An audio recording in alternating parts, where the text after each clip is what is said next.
Welcome back to my channel. Try చేద్దామా. అయితే నేను నా ఎడ్యుకేషన్ గురించి అయితే పార్ట్స్ లాగా చెప్దాం అనుకుంటున్నాను. మీకైతే ఇంట్రెస్ట్ ఉంటుంది అని అనుకుంటున్నాను. మీకు కానీ ఇంట్రెస్ట్ ఉంటే నా ఛానల్ని లైక్, షేర్ అండ్ సబ్స్క్రైబ్ అయితే చేసుకోవడం మర్చిపోవద్దు. అయితే టాపిక్లోకి వెళ్ళిపోదాము. ఏం లేదండి, అక్కడ పనులు లేకపోవడం వల్ల మా పేరెంట్స్కి మ్యారేజ్ అయిన వెంటనే నెల్లూరు వచ్చేసారు. తర్వాత మేము పుట్టిన తర్వాత ఏ స్కూల్లో చేర్పించాలి అని అంటే మా పేరెంట్స్ అప్పుడు వచ్చి చాలా ఇయర్స్ అయింది కదా. ఏ అక్కడ ఉండే అక్క ఏంటంటే ఒక స్కూల్లో వర్క్ చేసేవాళ్ళు. చెప్పారనమాట అక్క, మా స్కూల్లో చేర్పించండి, రీజనబుల్ ఫీజే, నేను ఉంటాను కదా చూసుకుంటాను అన్నట్టుగా చెప్పారు. అక్క మీద నమ్మకం పెట్టుకుని ఆ స్కూల్లో చేర్పించేశారండి. అంటారు కదా బేస్ స్ట్రాంగ్గా ఉంటే ఏదైనా బాగుంటుంది అని.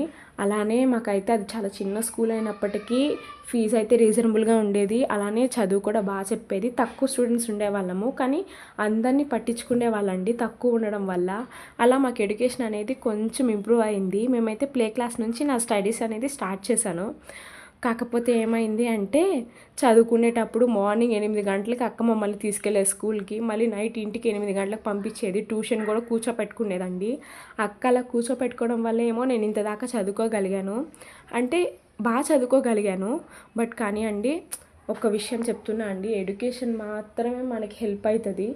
ఇంకా డబ్బున్నా ఏమున్నా కాదండి, ఎడ్యుకేషన్ మాత్రమే మనకి హెల్ప్ చేస్తుంది. మీరైతే పార్ట్ 2 కోసం అయితే నా ఛానల్ని లైక్, షేర్ అండ్ సబ్స్క్రైబ్.